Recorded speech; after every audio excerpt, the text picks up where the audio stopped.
What's good, friends list? Episode 21 of the Game Pass Gamecast coming at you, and this week's show is packed to the brim with all the news, announcements, and world premieres from Xbox's biggest party of the year, X019. We break down everything from the FanFest special edition of Inside Xbox, including the reveal of 2 new first-party IPs from Rare and Obsidian, tons of massive games come to Xbox Game Pass, and a solidified release date for when you can finally start playing Halo the Master Chief Collection on PC. Plus, with the critical and commercial success of Star Wars Jedi Fallen Order, it looks like we may have back-to-back years where a licensed video game is in the Game of the Year contention. So, what does it take to make a good licensed video game? We try to piece together the magic formula along with much, much more on another brand new episode of the Game Pass Gamecast. Now the fun begins.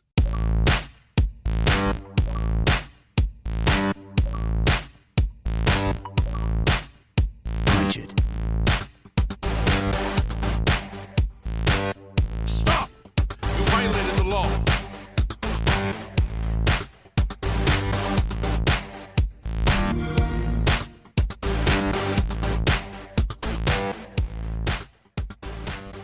Welcome back to another episode of the Game Pass Gamecast, your weekly go-to podcast for all things Xbox and Xbox Game Pass, including news, rumors, and conversation over them video games, because guess what?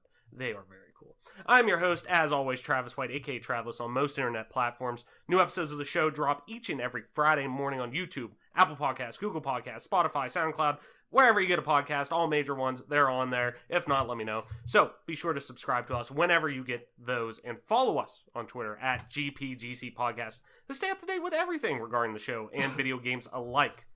Normally, I'd say, as always, joining me are our 2 co-hosts, Mike Peapack and Adam Marshy Marsh, but Mike's here. But we also have Mike, a different Mike, Mike Collins. Mike, I guess I'll have to, like, when we're talking about this, I guess I'll have to say Peapack now. Because now that's going to fuck me up. Yeah. Because, surprisingly, I know this may come to a surprise for a lot of listeners, I'm a fucking idiot. So, Hopefully your mom doesn't listen to this episode, because she's going to get through 3 minutes of it. Well, you know, she'd probably agree with that statement. I'm not going to lie. Some days she'd be like, oh, no, he's a nice one. Oh, She probably goes to your dad. She's like, Rich, how do we raise such an idiot?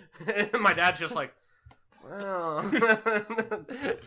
Anyways, let's start with the one, the only Mike Peapack. Mike, fill us in with what's going on first before we get into Mike Collins, who's joining us. What's good? What's going on? And as always, what have you been playing? Oh, you know, it's just keeping it with the usual, going with some. Wait. Let me guess. Halo.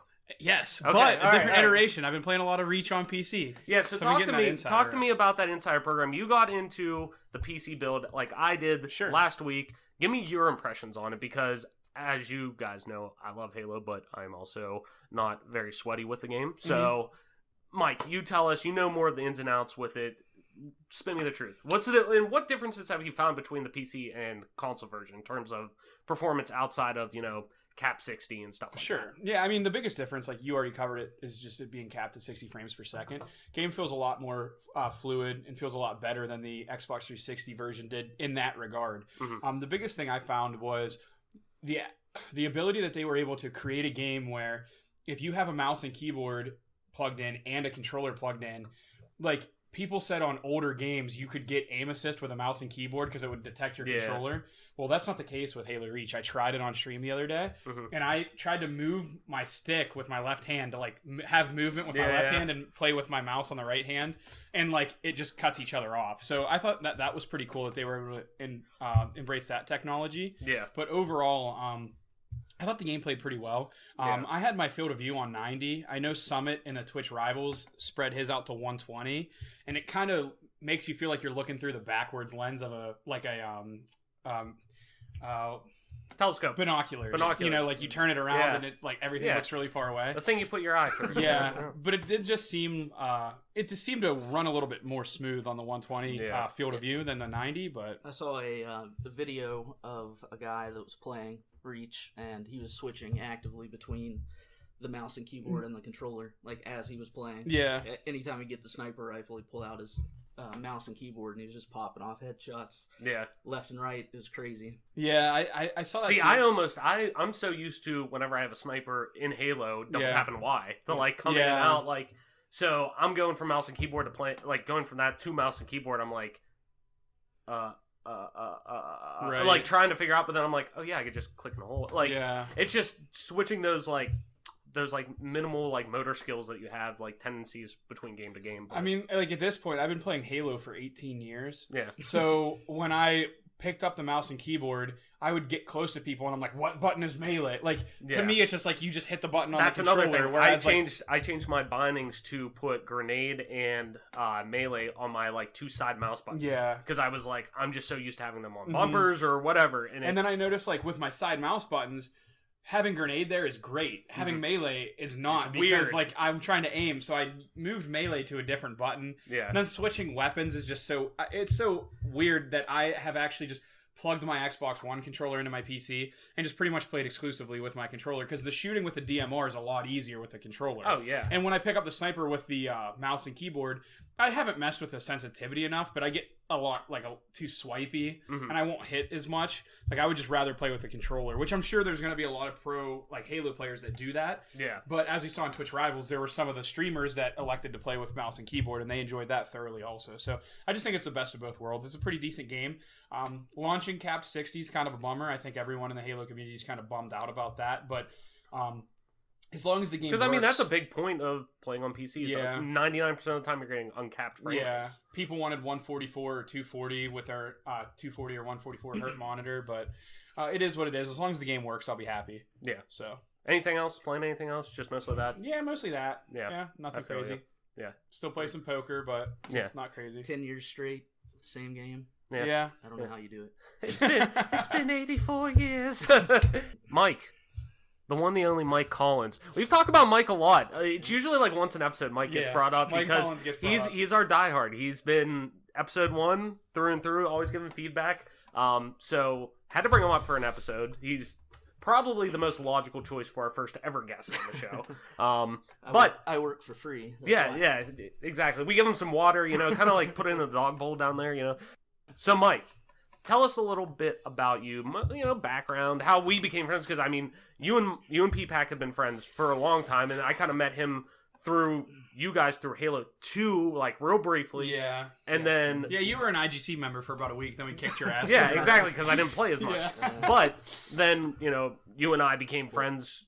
Probably almost 10 years ago, which is kind of crazy. And that originally I was still living back home before I graduated high school, and everything came to Morgantown, which is much closer. Yeah. And originally, it was just we were in this gaming community for Halo, and we go into game matchmaking, all this stuff, and if we liked the people that we were playing with, we'd send them invites. We'd talk to them, communicate, and if they were up to snuff, we would invite them to the clan. I mean, it was a gaming community with hundreds of members, and I made a lot of friends that way. I mean, P-Pack specifically is one of my best friends, obviously, and then our friend Jackson, I mean, is somebody that I talk to all the time. Who's now a doctor. Yeah, officially. Yeah, officially.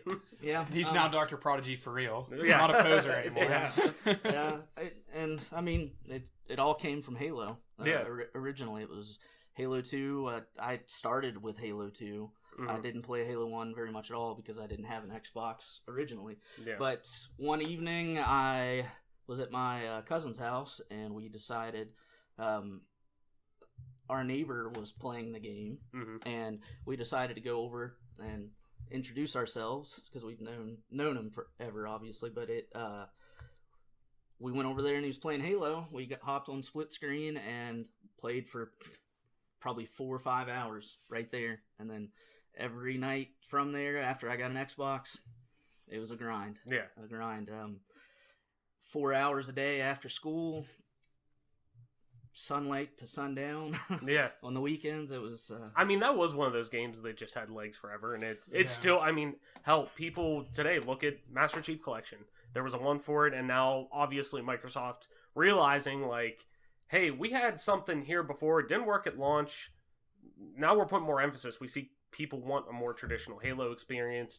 Everything we're seeing from Infinite really looks like they're starting to lean more back into a traditional sense, and so it's crazy to see how that series has gone on. And really, you guys are the poster child. I mean, all of us really, but you two specifically, the poster child for the meet online, become close friends, and then you're just friends in real life too. Like you meet that person, and the stuff you see on Reddit. Oh man, we've been gaming for 10 years, and we finally met or whatever. You know, it is crazy. Like this podcast, this episode right now is living proof that games brings people together. I mean, hands down.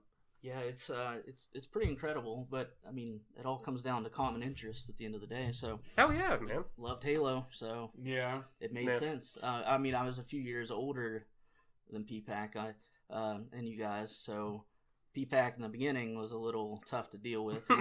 We weren't we weren't close right away. No, but once he aged a few years, it wasn't so bad. He wasn't just the angry little kid. Yeah.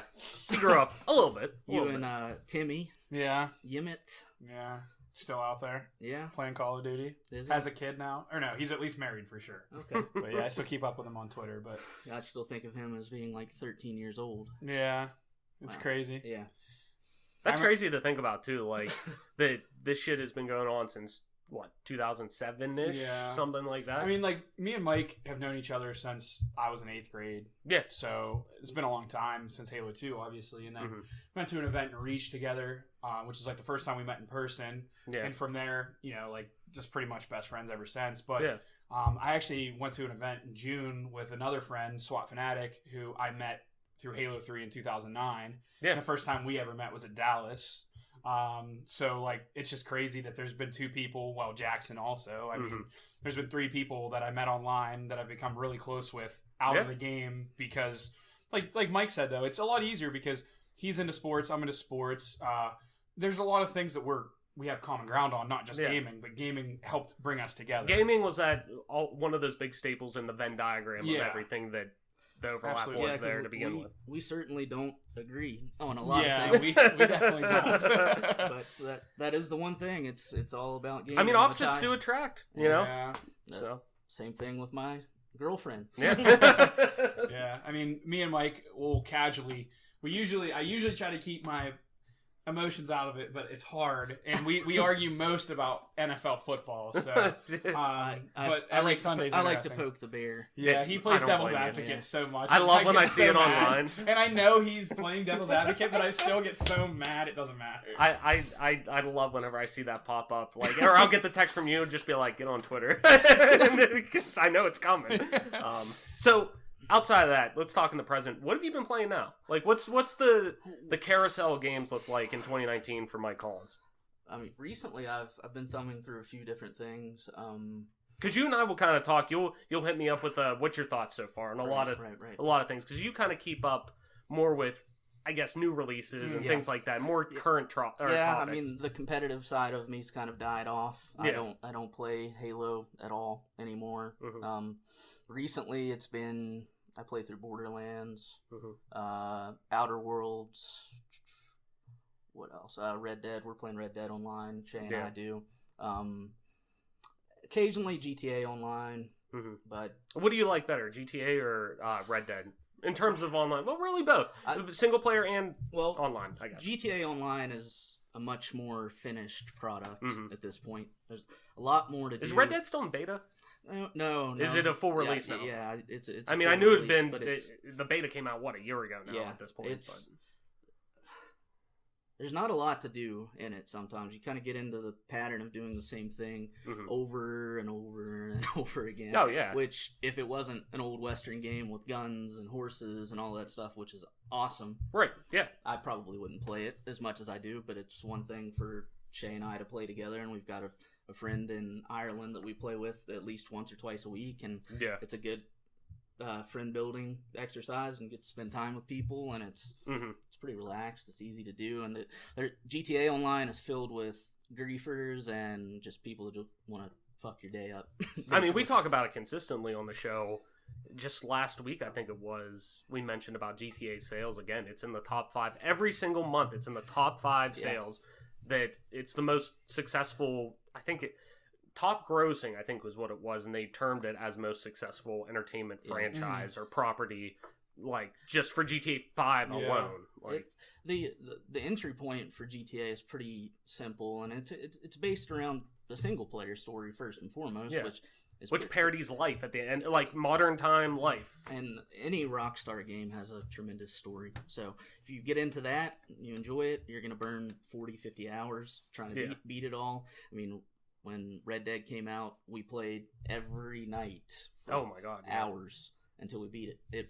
It was probably 2 weeks or something, and 60 hours into it, just going through the storyline. But oh yeah, it was great. Well, that's what I was kind of too. I was thinking about that earlier because I'm playing. I just started playing Jedi Fallen Order, which I'll get into, which is phenomenal. But you know, I was thinking about there. I was like, there's usually one, maybe 2 games a year that really get I like single player experiences that I really get to their hooks into me, and it's usually I remember last year was Red Dead, God of War before that, but Red Dead really was, I remember any moment I got with that single player campaign.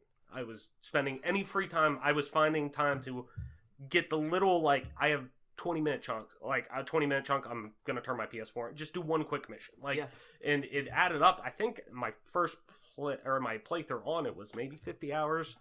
Granted, I've talked about before that epilogue kind of drug along a little bit. It was good. It was a good ending. I mean, but I would have changed some things with it, but it was cool. Yeah. It's cool to see how everything links together, and you know that's one of those things that I'll always be a Rockstar fan for. Looking at those, like, no matter what they do with online and whatnot, they still are mastercrafts of the pen, and they know how to really just immerse people in these worlds. Even looking at GTA 3 back in the day, I mean, it was you think about it, it's a map that was so small in terms of now, like, it's comparable to, like, Ocarina of Time to Breath of the Wild almost in terms of scale, but it still was just, you look at that compared to a lot of stuff that's out now, and it's still like, how'd they pull that off then? The one sour point for me with Rockstar is their dedication to putting out online content but not doing anything for the single players, because their stories are great, but and the online content is fun, but it's all, they never did anything for GTA 5, did they? Not at all. So literally the last single player DLC they did was Undead Nightmare. No, GTA 4 had DLC. Didn't it come out it came out after. Really? I think so. I could be wrong, but GTA 4 definitely had I'm sure we'll DLC. hear about it in the comments, like we always do.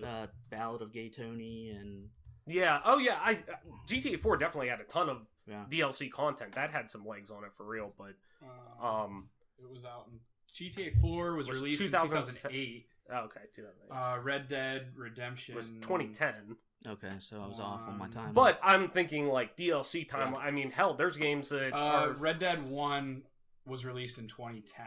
Okay. Pushed back to May. It was supposed to release in April, and they pushed it back 1 month. Yeah. So, but the DLC, I'm not going to go through looking it up. Someone can correct us. It's possible the DLC for GTA 4 could have come out. Well, that's what I mean. Like later, games like that, still these huge, massive games that did actually see support in single player. Some of them were, 3 years down the road that you would see support for on it. Right. Which Undead Nightmare brings up a pretty good point of Red Dead Online, which really kind of upset me recently because I was playing it. They always do these events around the holidays, and I was so excited because leading up to it, there were these glitches and things that people were finding, where they were finding dead bodies that had green eyes, and they were moving, and bodies were disappearing, and I was thinking, is Rockstar going to drop a bomb and just all of a sudden I'm going to get on here and they're going to be zombies? Yeah. And I was so excited for that, and it never happened.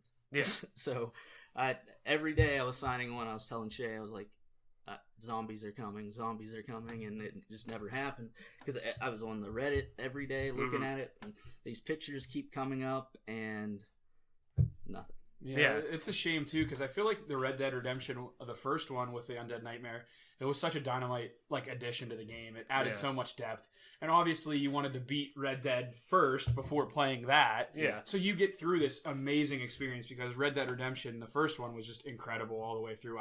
It's one of my favorite games of all time. For hands sure. down. Yeah. And then you get to the end, and it's like, oh man, it's over. And then they released Undead Nightmare, and you download it, and you realize you pick up it closer to the end, and it's like, wow, this is actually pretty sweet. Then you can get the cool horses that do all kinds of different stuff. Like the depth that it added to the game was really cool for the price. It was almost good enough standalone to be its its Own own game. own game. Yeah. It's almost like the ODST type situation Yeah. where yeah, it's, basically. where it's they looked at that and we're gonna just do DLC for Halo 3, and then they're like, well, we got something here to make a whole game out of, which Mhm. to me, Undead Nightmare could have been that too. Yeah. I mean, really. Yeah, it's probably just too soon. Yeah. For something like that. I imagine they'd be crazy not to release it because of the amount of money that they would make Yeah. from it. Because Red Dead broke all the records as far as sales go anyway Yeah. up front. So Yeah. you get your fan base back on board, which with the Red Dead Online community it seems to be a lot more mature Yeah. anyway. Yeah. Compared to the GTA. Before we move into the main topic, gut reaction, or at least your gut answer to this. Do you think we see what do you think we see first, since you're a Rockstar guy? GTA 5 get ported to PS5, Xbox Scarlet, or GTA 6? Probably a port. I mean, would think? they've already ported it twice. I know, but and we're gonna go a whole generation without seeing a new GTA on a platform in the first time in forever. So GTA came out in 2013, 2013. right at the tail end of, we're literally 2 or 3 months before the current gen of consoles came out. I mean, if you look at those release windows with 2008 with GTA 4 and then 2013 with GTA 5, we're approaching that, but the games are a lot larger now. Right. More time to develop. I mean, I would love to see GTA 6 come first, but I'm not optimistic. Yeah. Regardless, it seems like Rockstar has a winning formula.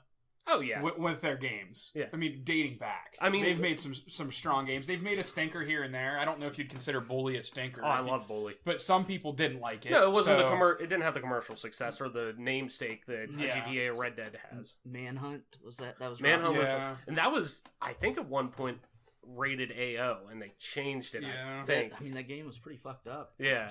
Did you play it? No, I remember seeing videos like going on YouTube, old school YouTube, and like looking it up because I heard I mean, gruesome shit about the it. whole thing was it was almost like a stealthy game where you had to sneak through the shadows and you crawl up on these people, and almost anything was a weapon, and the longer you'd hold the assassination button, the more intense that the assassination would become, and it'd be anywhere from like smothering somebody with a plastic bag to pulling them down on the ground and stomping them to death. And it was pretty gruesome for its time. It wasn't a great game, but it came out at that time for me where I'm like a teenager, and violence and cursing, all that shit's cool. Yeah, Yeah. it's getting you fired up. It's like listening to Eminem Back in the day, Back in the day, I mean, just because he was saying "fuck this" and "fuck that." Yeah. I liked it. I think just to cap off the discussion there with Rockstar, it's almost similar to me. If I almost draw, I know this show, everyone that listens is gonna get sick of it. I almost draw it to like parallels to like Bethesda's cash cows with Elder Scrolls and Fallout, and then you got GTA and Red Dead with Rockstar, and I would say Rockstar has the leg up right now because of the recent release with Bethesda's Fallout 4 not doing so hot. Well, not that it didn't perform well sales wise, but everybody that I've ever talked to that was a Fallout fan, it left something to be desired. Oh my god, yeah. And then you had the Fallout 76 debacle, and then you haven't had a new Elder Scrolls, and I mean Elder Scrolls Skyrim came out in like 2012, dude. 2011, and they've ported it like 5 times. I was gonna say, and then it came out every year after. Yeah, on and every they've ported it single a million platform. times, but I think Rockstar. I mean, if you would have told me in 2009, like, hey, who would you bet on? Would you take Rockstar or Bethesda straight up? Bet money on who's going to be better in 2019. 10 years ago, I would have bet everything on Bethesda. Oh, yeah. And fast forward 10 years, I would have been a disappointed person right now. Yeah. But what are you going to do? Yeah, I'm trying to think. I bought Skyrim 360. I paid too much for it. Yeah, you bought the collector's edition. I paid $250 for it. Yeah. Bought that. We probably own it. I went 4 or 5 times too. Yeah, because I have it on both current gen consoles too. I bought it and on twice. Switch. So I bought it twice, but I paid $4. $250 the first time. I never bought it on PC, which is surprising. But I did. Yeah. But yeah, on my end, just kind of get it. I don't think anybody cares. No, I know. Yeah, go fuck myself. So, I kind of fell off the wagon with Death Stranding just because, and really, not that it's a bad game, enjoying it, all that, but it's one of those games that it's like gonna be a 50-hour experience. And to be quite honest, seeing Jedi Fallen Order come up, I knew that was much more in my wheelhouse. I'm a Star Wars nut, so I knew it was gonna be great, and it is great. Started that yesterday. I'm only maybe 4 or 5 hours in from starting it later last night to playing a little bit this morning before getting ready for the show today. It is, you have if Uncharted, Tomb Raider, Dark Souls. What else you want to throw in there? Imagine a third-person action, every good third-person action game, and the Star Wars IP having an orgy, and that's the result of it. That's impressive. Yeah, I've heard really good, strong everything that you would want reviews. Yeah. Everything that you would want to be good about a first-person Star Wars game, or third person like single-player action adventure Star Wars game. Everything you would want to be good about it is good. It's a little, now granted, just because it's multi-plat, I kind of expected it. It's a little, the polish isn't completely there, but the highs of that game, and I'm only, like I said, I'm really early. I'm only on like the second planet. It's. I had read that it's only like a 10 to 12 hour. The main story. campaign, yeah. And I mean, it's one of those games that like, I'm going to 100%. I'm going to go through and get everything. That's what's been holding me back from picking it up already, is the fact that if it's going to be 10 or 12 hours, why spend 60 Oh, 100%. It's just one of those games I knew I was like, I need to buy this because I don't want it being spoiled or whatever. Sure. Also, too, I had like, I think it was like $40 in like Chase Rewards points or something like that. So I was like, basically I'm paying $10 or whatever after my discount or whatever on the game. So yeah. That's mostly what I've been playing for the most part.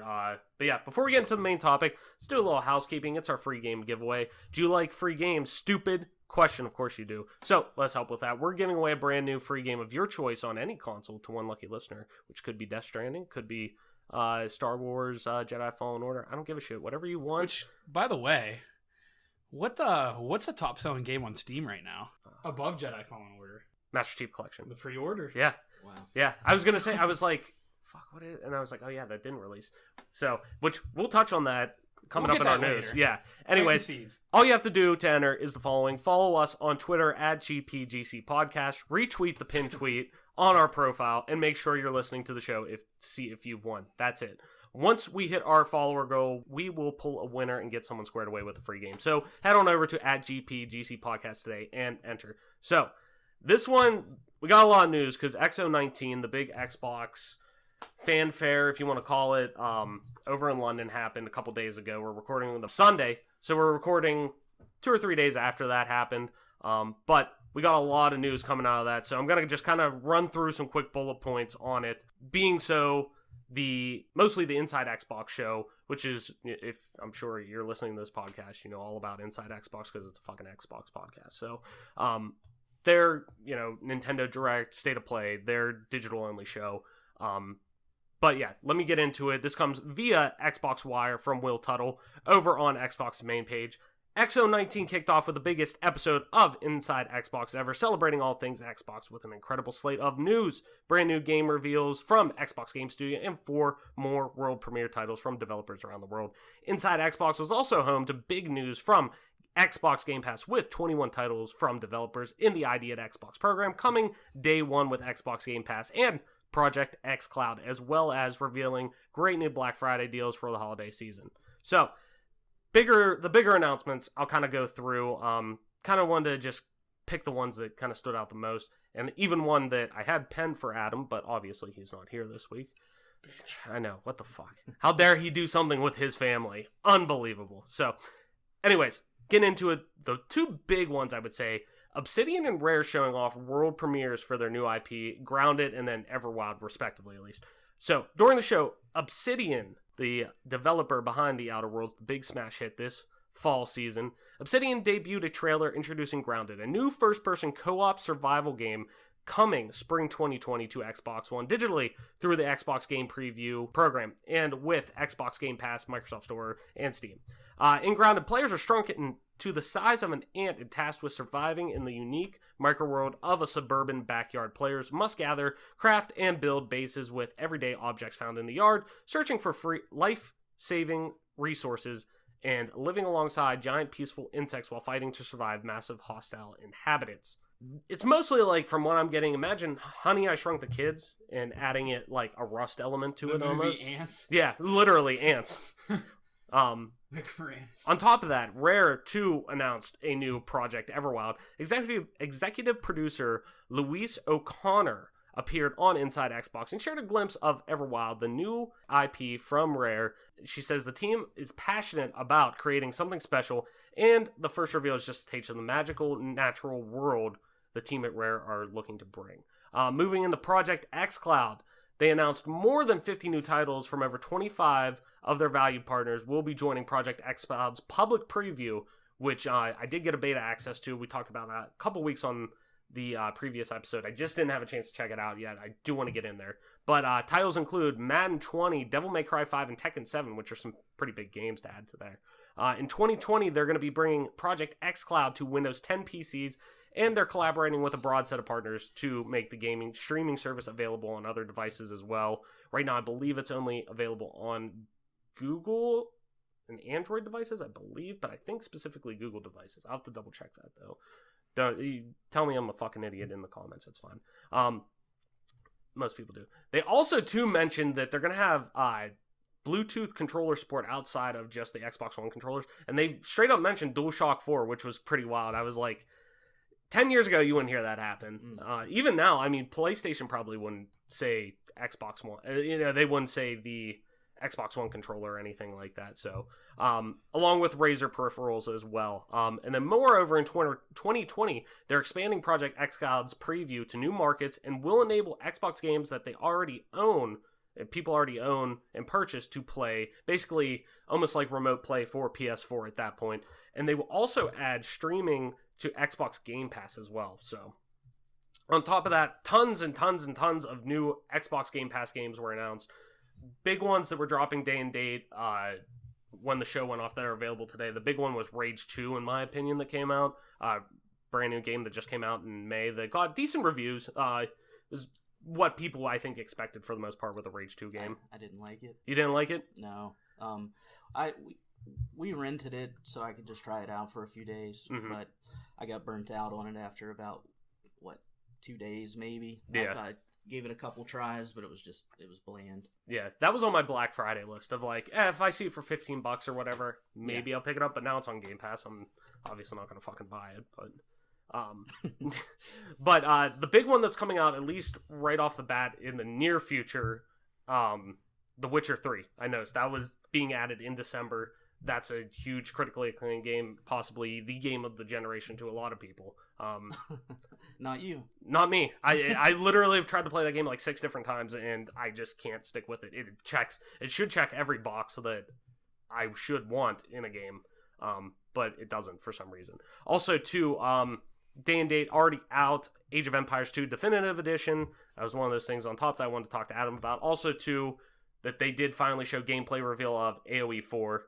And that was another big thing that I wanted to see Adam start sweating over, but he isn't here for that. But it's pretty cool to see that. Why are you acting like he's a bigger AoE fan than me? Well, I introduced him to the game. I know, but he is much more vocal anymore about I hear him talk about AoE 4. I know you showed him it, but yeah, I mean, the definitive edition, from what I've seen on Twitch, is looking sweet. I'm gonna buy it. Yeah, I'll buy it. I mean, it's only $15 add on to my high definition or whatever. Yeah, so. You get 4K textures. Not that I don't have a PC that can run 4K shit, but it's cool for those who can and are diehards for AoE if that's something they want. Yeah, So on top of that too, Remnant from the Ashes, heard great things about that. That's only coming to the console portion of it. Though moving into starting in 2020, or I guess I should say holiday through 2020, they're adding a ton of shit, obviously. But the big thing was basically 75% of the Final Fantasy franchise is coming to Xbox Game Pass.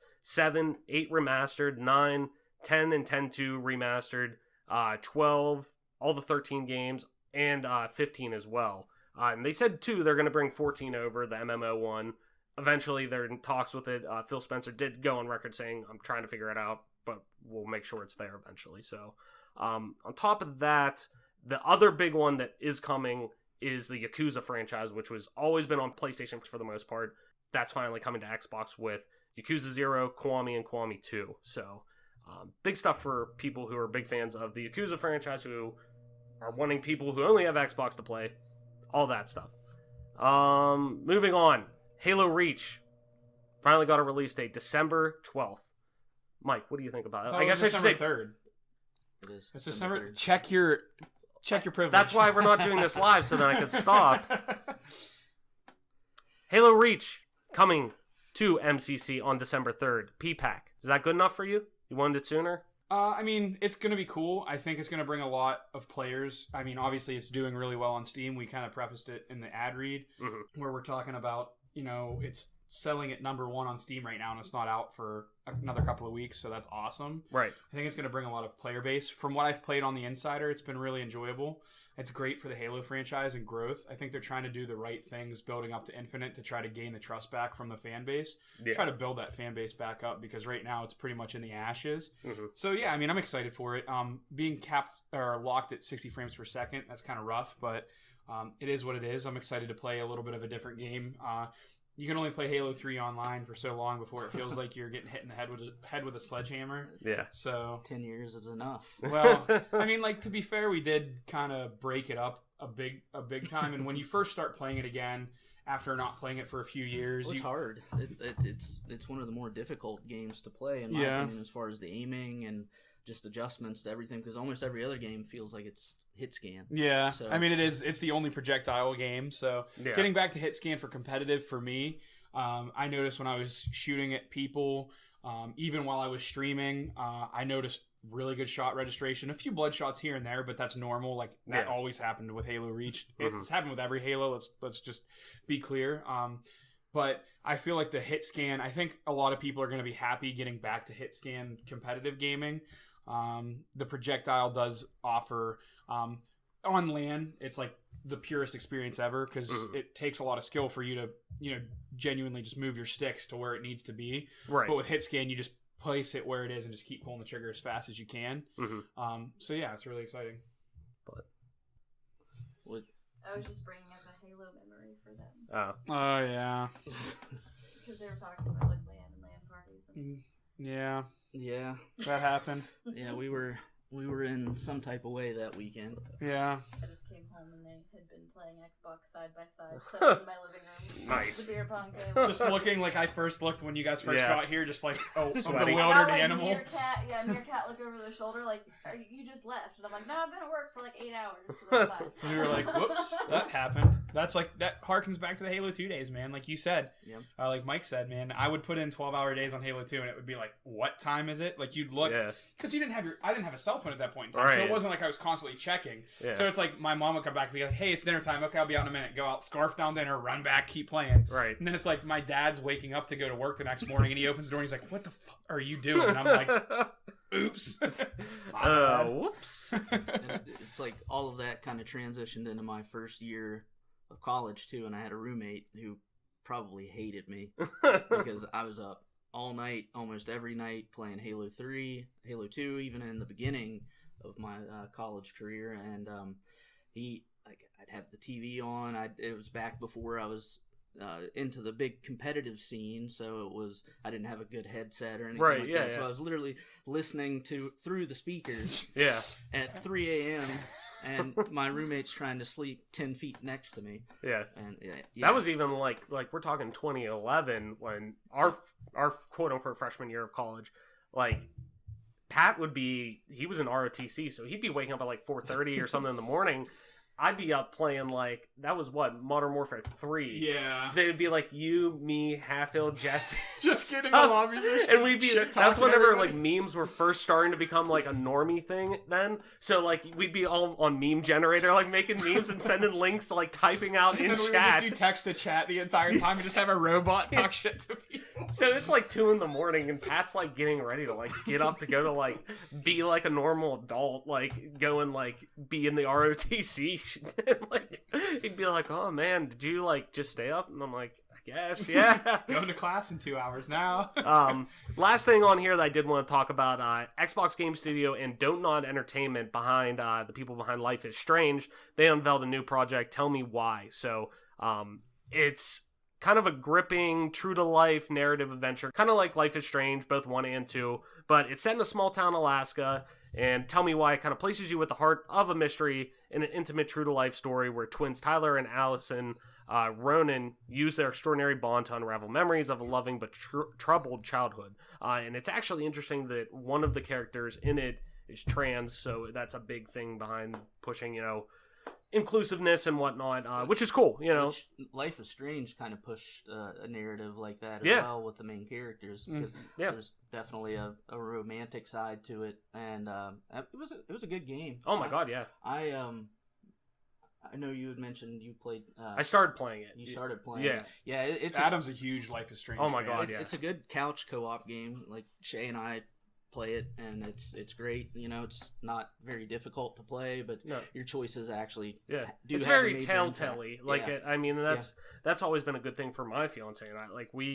Any Telltale game, I'm like, hey, let's put that on and play it, or stuff like that. We're finishing up the Game of Thrones one, because she loves Game of Thrones. So I was like, well, we could play that. I remember playing it, you and I and Adam, and us being like, it's all right. But I'm like, that's a good thing that she could play through. I made her play through Wolf Among Us. I just felt like it didn't give you you didn't have as many choices as you thought you did. Like the outcome seemed a little, streamlined. It seemed like it would kind of branch out, but you would always end up at the same point. Yeah, no matter what choices you made, you were coming back, which is kind of like the trap that Mass Effect 3 fell into, where they wanted to streamline the storyline, and no matter what choices you made, hell, that's kind of how I felt with Red Dead 2 even. Yeah, it's like, me too. It was amazing. I loved the story they told. Almost like the Last of Us type thing, where it's like, this is, your choices don't, you get, the option to do a few different things and, how people perceive you leading into the game, but this is our story we're telling you. And I can respect that, but, that's kind of the problem I had at the same time with Red Dead 2. As much as I loved it, I loved the story they were telling. It was kind of hypocritical at times, where it's like, you're telling us to go out and do, this is your world, you could build it how you want and be perceived how you want, but at the end of the day, X, Y, and Z are happening because that's a story we want you to tell. That's because if everybody had their own choice in that narrative, Micah would have been dead within about 15 minutes into the storyline. Yeah, 100%. That guy was a son of a bitch. I thought you touched on a really good thread when we were speaking just briefly here about just the Telltale Life is Strange games that significant others can enjoy. Yeah. I had Kristen enjoyed watching me play The Wolf Among Us, and she's, oh my god, she doesn't play, if when Call of Duty Modern Warfare Remastered was out, she would just get on and shoot bots a little bit, just like when I was playing. She'd be like, let me play a game, and I'd put on bots, and she'd go shoot bots and have fun with it. But she's by no means, she doesn't really enjoy playing video games that much, which is it's fine, but she thoroughly enjoyed the storyline to that. Yeah. So I might have to pick up Life is Strange so I can play it and she can enjoy it. You know what I mean? It's on Xbox Game Pass. I was gonna say one of them's free. Yeah. I think they're both on there. Are they? Yeah, I think both 1 and 2 and Before the Storm. I know. We didn't play through Before the Storm. No, I haven't, but I heard it's good. I heard it's like a good, just side story to everything, setting up almost prologue like. But so to kind of cap off the news here, what do you guys think? What's your biggest takeaway from all these announcements? What's kind of stood out to you in terms of the big ones? What kind of got you most excited? But really, too, I'm curious with how everything, because there hasn't been an Inside Xbox since we started doing this show. I kind of want to get your opinion with kind of Nintendo Directs being this pillar of, this is how people like to get their information, outside of the E3 event styles, these digital shows that people get. Do you think Microsoft, with their approach of almost like a magazine style show with sit down interviews and small clips with also getting reveals and things like that, do you think that kind of stands by itself in the crowd, and do you think it kind of holds its own comparative to State of Play, Nintendo Direct? What do you guys think? I think if it's Xbox's way of releasing their store, what they want to release. We kind of talked about this briefly in a previous episode, but it kind of hurts E3 almost. It kind of feels like, you know what I mean? Because 100%. When these companies start doing things on their own, the allure to traveling out to LA kind of goes down because it's whatever. But they still showcase games at E3, which is cool. But the pomp and circumstances is still nothing can replace that, right? It's obviously cost effective, and why, at an event like E3, why be a smaller fish in a bigger pond when you could own the news of, hey, this day a week before E3 we're going to put out are Inside Xbox, and Yeah. it's all about Project Scarlet. Or we're going to put out a State of Play, and it's all about PS5. You're Yeah. getting every detail. We're blowing the doors open, where you control the message for a whole week ahead of everything else. Then going into that show, not having to worry about competing with Microsoft across the hall, Nintendo down the road, whatever, you know? So... I think it harkens back to the But discussion. I'll always be a fan of the pomp and circumstance. Give me a presser. I want a presser Who knows? every time. Maybe here sometime soon we might be press at E3 and get to go and cover it, which would be amazing. But we kind of talked about this briefly again back in this is first 2 episodes of our podcast. So this harkens back to how is Xbox trying to set themselves up to compete again, because they did get left in the dust by both Nintendo and PlayStation. Yeah, and I feel like doing this right before the holiday season with everything they're offering you with the holidays is a really good time to do it. It's obviously not as big as the Inside Xbox thing where, they have that a few months back in the summertime. But I thought it's a really good time to do it. You're literally 2 weeks out from Black Friday. This is a perfect time to do what they did. And I really enjoyed it. I really thought it was really cool a cool way to build excitement for the holiday season for everybody that's really into gaming and wants to. Yeah. And, and it's great for the kids too, because now their parents can kind of see what the landscape looks like, and it's going to be easier for them to buy for holidays. Yeah. For sure. Yeah, I mean, all of that makes sense. I think with the big conventions and everything, with the announcements and all of that, it puts a lot of pressure on developers with deadlines and everything else, and it causes a lot of games to potentially come out before they should. I mean, infamously, Halo 2, with their... Back in the day, they put out that big E3 demo of it that was completely different than what was actually... what you actually got in the box, and... That was all, they built up that demo and basically had to scrap everything with it. And it sets a lot of false expectations for 100%. games as well, because you see so many games come out, like Watch Dogs and games like that. They look beautiful. The story behind it all is going to be innovative. It's going to even with the notorious E3 downgrades. I mean, and then all of a sudden you get this game that looks like it's running at medium graphics. Yeah, compared to what you've been watching trailers for sometimes years. Yeah. Oh my god, absolutely. If they can put out a trailer that shows gameplay at that level, you would think after a couple of years they'd be able to maintain it. Yeah, at least. That reminds me of what Mike's talking about. That sounds like Ubisoft to a T. Oh my god, Ubisoft was always notorious for it. I mean, now they've gotten a little bit better at it with how they present some of their games at E3, but at the same time, really, first half of this gen, everybody was... You look at 90% of the trailers that are shown, then you go and watch side-by-sides for similar areas and things like that, and I get it's... Especially these big, multi-plat games, it's not like... You're 343. Yeah. You only have to worry about developing for the Xbox One or now the PC. Project Scarlet PC. You have one system that you're worried about the tech in that. You worry about getting the most out of that. Where a Ubisoft, an Activision, or whoever, an EA, their developers or their studios within their umbrella have to develop for PS4. Xbox One, PC, Nintendo Switch, all these different things. You got to find something that is going to be, the build's going to be at least at a base level compatible to then, transfer to different consoles. And, a lot of the structure, it's different from back last gen with, there were so much issues developing for the PS3 being a cell processor that nobody wanted to do shit for. That's why it barely had any games right off the bat. But, now it's a little bit different. At least they're all running on Unreal for the most part. Yeah. That, it's a little more transferable. But and anybody can go on PC and download the Unreal Engine. Right. I mean, and it's free, and you can just mess around. It's just a lot easier to these games to come and do that. But at the same time, it's still, you're trying to develop for multiple systems compared to just one specific set of hardware. Yeah. So, but yeah. Anyways, let's move into our big topic of the show. And so we're 50 minutes in and we're just getting to the big topic? Yeah, trust me. I knew this one would kind of be off the rails. I knew it wasn't going to be... It's not as bad as our last one was 2.5 hours. No, that was 2 episodes ago. And that was justifiable. That was a big, we're going through 100 games and we got to, whittle down the list. And if it's a weekly show, that doesn't really bug me that much. Yeah. But it'd be different if we were like a daily show. Then it's like, okay, we got to keep this to like an hour max. Type of thing. But anyways, let's move to our big topic. And I kind of was thinking about this last night, and really over the past 2 days. While you're taking a poop? Yes, while I was dropping the deuce, you know. In the office. Drop the bombshell like the Dudley boys did back in the day. God. So, yeah, but I was thinking about this whenever Jedi Fallen Order reviews were dropping. So, like, in the past year, we've seen, a little over a year, we've seen 2 Game of the Year contenders come up, and both being licensed IP. Marvel Spider-Man, and now, for all intents and purposes, Jedi Fallen Order. They're both, you know, licensed out IP. Marvel's working with Sony and giving them the rights to Spider-Man to develop a game.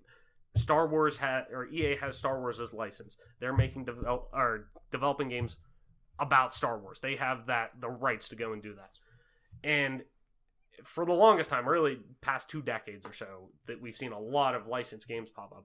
They're so fucking hit or miss. It's literally like you'll get hot dumpster fire like the 2014 Rambo game that I didn't even realize came out. Yeah. But it's like an on-rail shooter with like a fake Stallone voice. Yeah. Ooh. And then on top of that too, which I know you know about because you bought it, the GoldenEye remake. Oh my god! Like hot dumpster fire, like like let the poor dog die.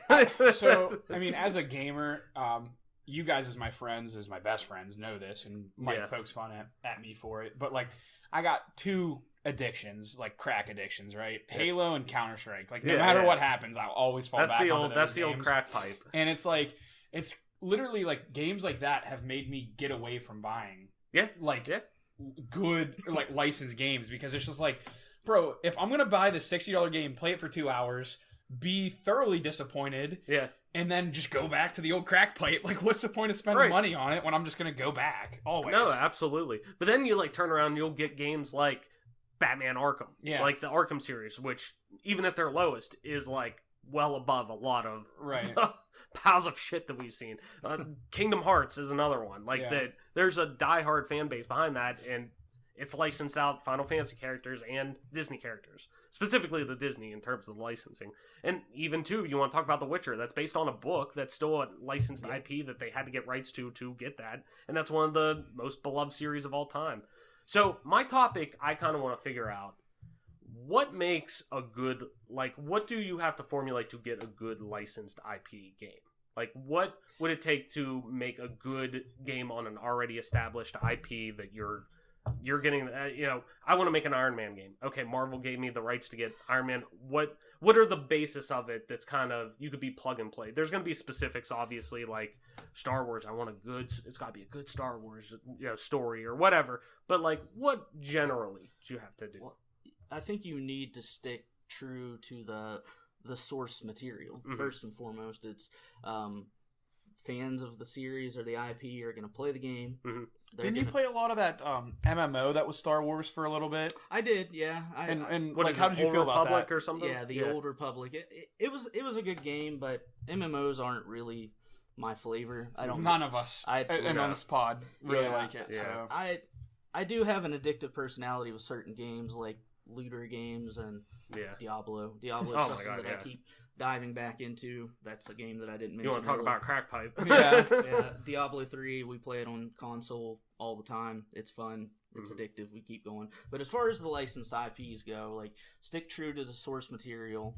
Because, you know, even comic books and things like that, for the longest time, movies just could not get those right. And it was so stupid because if you read a comic book, it's literally your storyboard. Yeah. So all you have to do is put that storyboard to film. Yeah. And then same thing with video games. If you stick true to the source material and you don't even have to create the characters because they're created for you.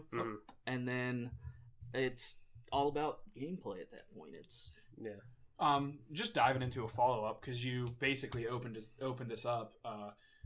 Do you think it's a pride thing with not only game creators but like directors and writers that they don't want? They're like, oh man, I want my own independent thing. I don't want to just suck off the teat, if you will, for lack of a better. Like, I want to leave my impression on this. That's very much when they think of this property. Like, if they're playing this, we want them to think, well, that's, Ubisoft's Right. Jurassic Park or some shit. You know what I Yeah. mean? Like, Yeah, I mean, it's like a lot of bands and cover Mhm. songs and things like that. They all try to put their own spin on it, their own creativity.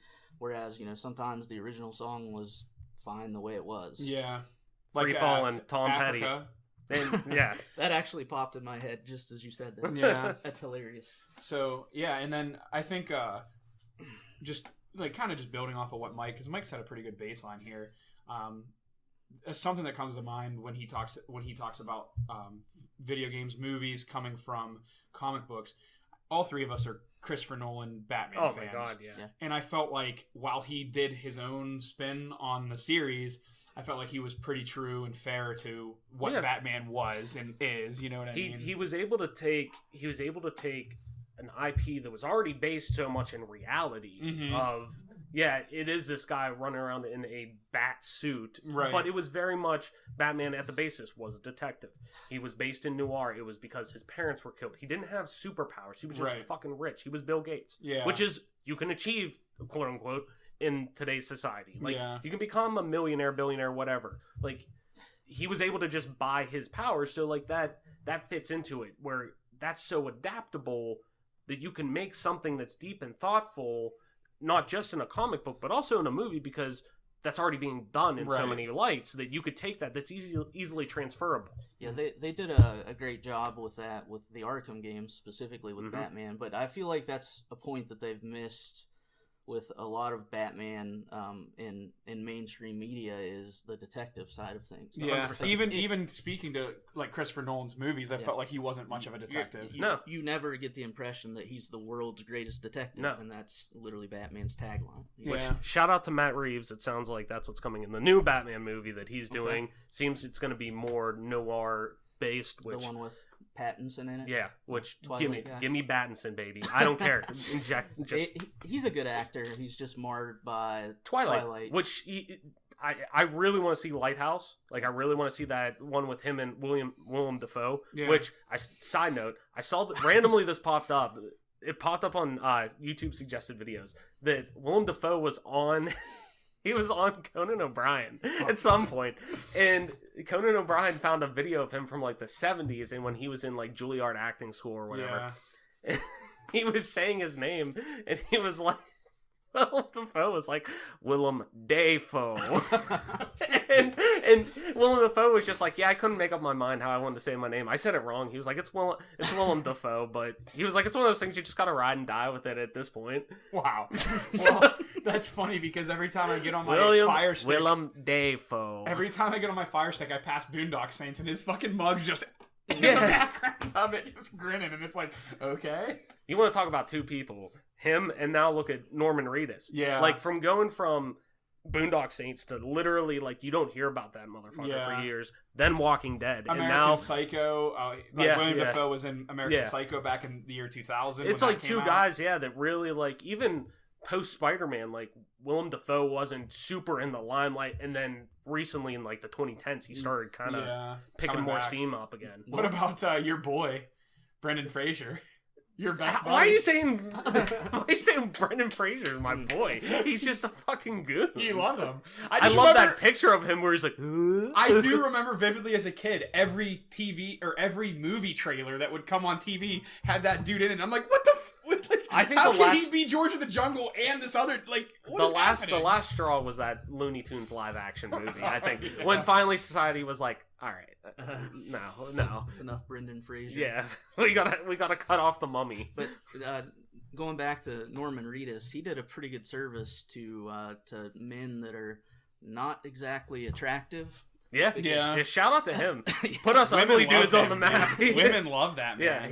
He's grungy, he's dirty looking, Yeah. and he's just not your typical. I'm curious how attractive man. often he washes his hair. Not Like you enough. look at it, it's like, Not even enough. in like, I mean, they really hit the nail on the head with Death Stranding. Like even then, like that dude steps out of the shower in Death Stranding, it looks like he hasn't showered in like fucking 10 days. Yeah. But anyways, we're getting off track. But Arkham, let's talk about that a little bit. Like, I think that really kind of set the pace, not just for licensed IP, but Mhm. like really just that style of game, even because you're seeing it now with what was making me think about this question was Star Wars Jedi Fallen Order, that you're really seeing so many hints of that Metroid, that now you just think of when you're playing games like that, you lump in Arkham into that. Like you lump Arkham into Metroidvania. You could even say, oh, it's Batman Arkham like. Yeah. With so many ways that you're finding abilities to get in different sections of the map, and you have the laid out map, and there's certain points that are marked off. There's secret entrances to it. There's all kinds of different stuff with it, and at the end of the day, it's just a tight performing, fluid combat game at the same time. So much of that influenced Spider-Man as well. Oh my god! If you play those games, they feel like 1000%. the same type of game. Yeah. Combat mechanics are all similar. The free roaming ability with the Arkham City, and then the third one, what was it? Arkham Knight. Arkham Knight. Yeah. Tank Simulator 2015. Yeah, But that Arkham City, by the way, was my favorite of the three. oh, but- hands down. story-wise, I enjoyed the first one Yeah. the most. Gameplay-wise, just having the open world, Yeah. certainly Arkham City was a step beyond that, because the first one was just kind of linear, and you're experiencing Stuck, this yeah. story, and it's great. It's like watching A movie. a movie. Yeah. But at the end of the day, you don't get to go out and just look through nooks and crannies and Yeah. climb buildings. And then all the side questing in the city, too. I'm glad you pulled that out, though, about Spider-Man as well, because I think really what both of those did so well, they're so similar but so different at the same time, where Arkham, you feel like Batman. You're heavy. You're at the same time, you're still fast, but your heavy punches, your heavy kicks, you're breaking people's backs. Literally, like, you're breaking thugs' backs and Yeah. shit like that. Like, it's heavy, you're intimidating, where Spider-Man, it's fluidity. It is It's fast-paced, you're flying up, you're using your, extra human abilities comparative to Batman, where you're just martial arts and you're just pounding motherfuckers compared to, like, Shooting spider webs. Right, yeah. You're Liam But Neeson trained. right. But what's so great about those two each is they get what they're trying to do, and it's what people make fun of reviewers for, the IGNs and things like that when they review these games. You feel like Batman, you feel like Spider-Man, but it's because it's true. Yeah. It's because that's what you want. Like, when I'm playing Fallen Order or Jedi Fallen Order, like, I'm wanting to feel like a Jedi. I'm Yeah. wanting to feel like I have a lightsaber in my hand. I want to feel like I have the Force powers to push and slow time and do stuff.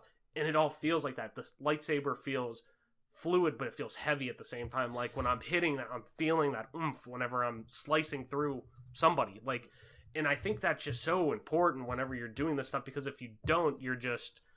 It's half-assed. And Like, it's from what I've seen, shallow. What I've seen in that game, it looks like you're a pretty advanced level of Jedi already, as far as your Force abilities and everything. Yeah. Like, that's one thing with the movies that kind of, I thought they overlooked a lot of it, was the Jedi abilities. And of course, a lot of the movies came out in the 70s and whatever else, so they didn't have the technology and the CGI to do what they do now. But, in one of the Star Wars games that came out a few years ago, you can see one of the Sith Lords literally force controlling this entire battleship. And you don't ever see anything like that. Oh, in and movies. Force Unleashed. Yeah. That's it, yeah.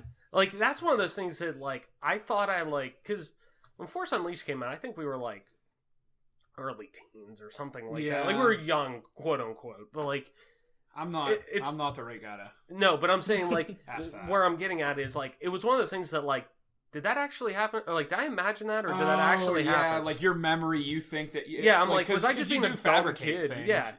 Which, side note, brings me up to, this is going to be really off the rails, and that's fine because it's fucking hilarious. It's our podcast. Yeah, it's our podcast, because we're going to, like we always say, we're going to talk about whatever the fuck we want. It's ours. If you don't like it, I'm So, sorry. what I've been spamming in our group chat. Oh my god. So, Here we go. hold on, I gotta grab my phone.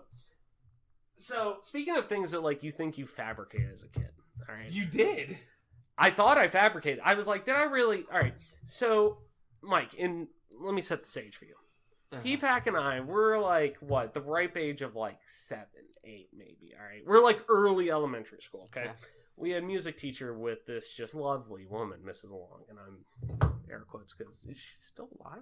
Yes, she is. Okay, cool. Good for her. So, She's actually very nice because she's Spat's neighbor. no, she And is. when I And I'm saying interacted that. with her outside of school, Yeah. terrific. Yeah, great woman. And as a teacher, she left something to be desired. Yes, 100%. So, but she was very much, even at like in, early 2000s, you're still like, lady, you can get with the times a little bit. Like, Okay. so for some reason, we had this song that she made us like watch a slideshow thing too back in the day that I thought I might have just like, I was like, was that really real, or did I just hear that on like a TV show or something like that?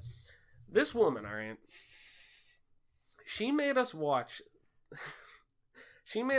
this story on a old school. Did you see the first new It movie? Yeah. Okay, where Pennywise comes out of the like slide projector. Yeah. It was one of those old school ones like that where Okay. it's like you're going through slides. And she had a cassette player attached to it that 'cause like told the linked song, up. Yeah. the story. I thought for the longest time I imagined this. Until about 5 days ago.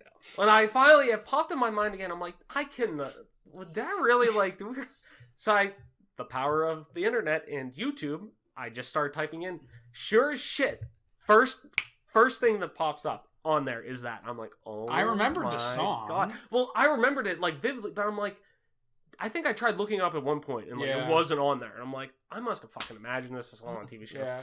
There's parts about elementary school that I'll try to confirm with like you or other people. Yeah. And I'm the only And you're the person that- elephant brain out of all of us. Or I'll be the only person that remembers Yeah. a certain situation. I'm like, maybe it didn't happen. Yeah. It probably did, Like, but what's that show, Legends of the... Hidden Temple? Yeah, that I'm like, I don't even fucking Yeah, what are you talking remember about? that. Like Yeah. Olmec? And then Like, you're Olmec's like, my dude, you don't remember it? Like, That and then show's I like awesome. see it and I'm like, oh yeah, okay, yeah. But there was this story, no idea why she made us watch it. I couldn't tell you. I still don't know couldn't what tell the you. educational value No. is. It?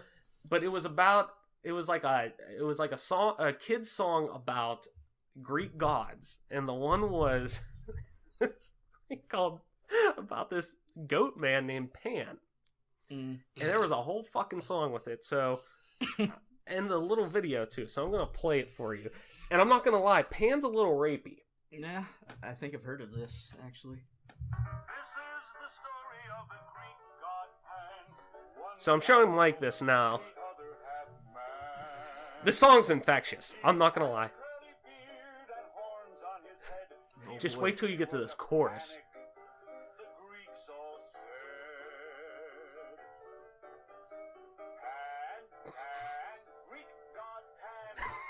Oh no. So I want you to, watch this. What's the educational value out of this? We're not singing this. I don't think we sang it. Maybe she's a pagan. Maybe that's why she was so mean. I don't know. But This song has been stuck in my head. I'm 26 years old for probably 19 years. Honestly. that sucks. Honestly. Just this. Yeah. I've bugged my fiance with this song so often that I downloaded the song, just the MP3 of this on my phone. Sent it to her yesterday. We're laying on the couch. She was like, what is it? I'm like, I don't know. I got this weird message. Said it Like, was your, I don't know. your text tone. Well, I was like, I don't know. Somebody just sent me this voicemail. You got to listen to it. And she was like, oh my God. She goes to play it. And it's this. She's like, I'm going to fucking stab you. I told her, like, conceiving children to this isn't off the table yet. I could see that video resurfacing with. So, you want to talk about things that, like, literally, I had no idea. I could have swore I fabricated. Like, I was Yeah. like, did I just fucking make up this song? I There's- still don't know what the value of that was back in the day. There's some type of a I don't remember what it's some type of a conundrum where you recall things that didn't actually happen exactly like that. Uh-huh. It's like that was it Sinbad being in some type of a genie movie that never happened, but most people for some reason yeah. think that Yeah, it it was happened. Shaq in the movie, right? Oh, what do they call that? Kazam. It's no. There's a syndrome that they use. Oh, you're talking actual science stuff. yeah. I'm talking about Because Shaq as people Kazam. remember, because people will read. Bernstein Bears or whatever. The biggest thing about Oh, it is like yeah, it's like the most popular thing is like Chick-fil-A being spelled with a C and no K. Oh yeah. There's people on the planet in America, the Mandela effect, that's what it's called. And people in America believe that Chick-fil-A had no K forever. And then they just read that it has a K and they're like, wait a minute, what?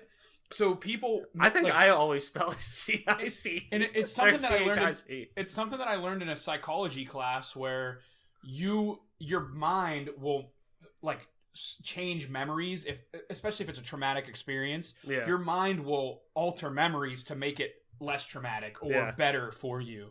And the Mandela effect's a real thing where people like will swear that XYZ happened and it's like it didn't, dude. Like I don't know what to tell you, but your mind is so powerful to you that it can trick you and make you think that that occurred. Yeah. But I mean that's a long tangent, but right. But it's kind of like how I know that Mr. Korfelt back in the day played No, he didn't. sixth grade Halloween party. God, I gave him because my parents by accident, who were like kind of like protective back in the day. Kinda? Yeah, a little bit. They accidentally bought me the unedited copy of Now This Is Hit Music, whatever it was back then. It was probably like 4 back then. When they still sold unedited of the Now, that's what I call music. So they bought me the unedited copy of that, and I gave it to Mr. Carfelt to play during our thing because he's like, you guys can bring him in. He was a cool teacher. Great guy. He played the unedited version of Lean Back by Fat Joe and was like dancing to it. Because when the chorus rolls through I know. and there's racial that He didn't played happen it. in elementary school. It didn't. Verbatim, remember seeing it. Multiple people were like, oh my god, and he's just Lean back. Dude, a lean. I said my something don't dance. They just pull up the pants. it And, didn't happen. yeah. So, anyways, getting back into to IPs, video. I would like to just take it into a little bit of a different direction. Take it there. Here's Here's the steering wheel. No, you guys. I think you guys did a really fabulous job covering comic book, movie, TV shows, coming over to games. Yeah. I thought you guys covered that really well. You briefly touched on GoldenEye 2014 or whatever it was. Probably the best.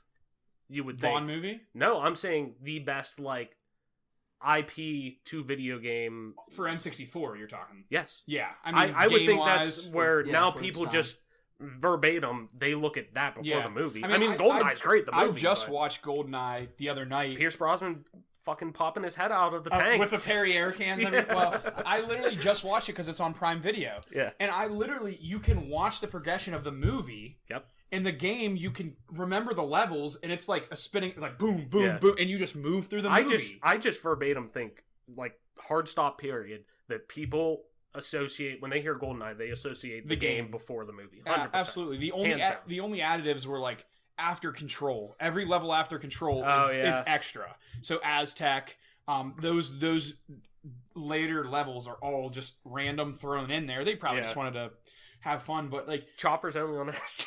dude.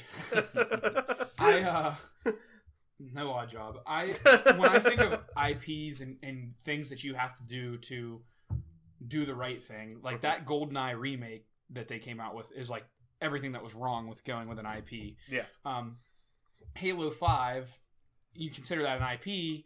Halo 4, Halo 5, both games that I thought Halo 5, if you take the name Halo out of it, was a pretty good game. Multiplayer wise, campaign, everything. I see what you're getting. You just strip the name Halo from it, and you just say generic first person shooter 2000 whatever year it came out in. That's what we're going to call it now. Yeah. It's a good game. But when you attach an IP to it like Halo, all of a sudden you get this game and it's like there's expectations to live up There's to. There's a weight to the name. Right, which is what Mike covered, and you have heavy expectations.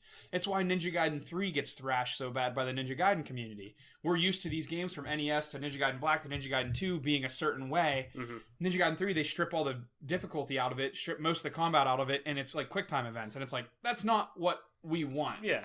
So there's a really special flavor to these games with IPs that people are expecting.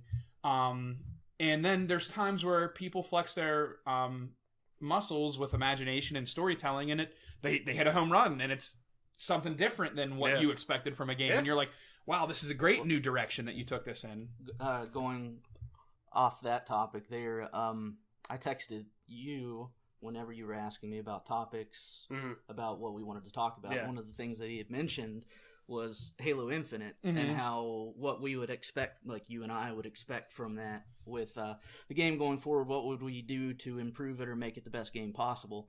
And I said that loaded question, to say the least. I said that I really wouldn't want to speak on that, because what was good about Halo and everything that we loved is not what everybody loves. Yeah. We played the game a certain way for a long time, and I saw you were streaming the other day, and you had somebody in your chat that was talking, and they were a very casual player, and so much of that part of Halo is just foreign to me, and I don't enjoy it. I agree, and I had that conversation with my viewer in chat, like you said. They were all about armor abilities and reach. That was their favorite thing. That their reach is their favorite game because of the armor abilities, because of big team battle heavies. And first time we saw that, we're like, "What the fuck is this?" Yeah, like first time someone armor locked on me, I'm like, just went down. Yeah, I'm like, what? So like, it wasn't completely foreign because Halo 3 you had the bubble shields and even stuff. in the insider build, where there'd be like one person who's playing armor lock, and you just see spammed in chat, just like, "Jeez, fucking get this guy out of here! Report!" Boot him. It was just like a delay death button. Yeah. That's what it was, because people would just come up behind you, and then all of a sudden, as soon as you get out of the armor lock, you're getting assassinated. Yeah. I mean, in the competitive sense, they did try it in V1 in bottom, middle, and Zealot for a little bit. And in competitive, it helped because I could armor lock for like 4 or 5 seconds, and by then I could have teammates coming to help. Yeah. And all of a sudden, you're in a good spot. But like Mike said, the question, what would I want from Halo Infinite? I could tell you what I want from Halo Infinite, but their job is to sell as many copies of Halo Infinite as possible, and what I want is not going to sell you copies of Halo Infinite. It's for period. What you want is very niche. It is. We have played a stripped down vanilla version of Halo for days. Like my playtime on Halo Reach MLG playlist is 19 days, and I quit after 2011. So in 1 year, I put 19 days into something, and all I did was use the DMR, rockets, and sniper. Period. That's it. 10,000-20,000 games played of Halo 3. On my side of MLG things. only.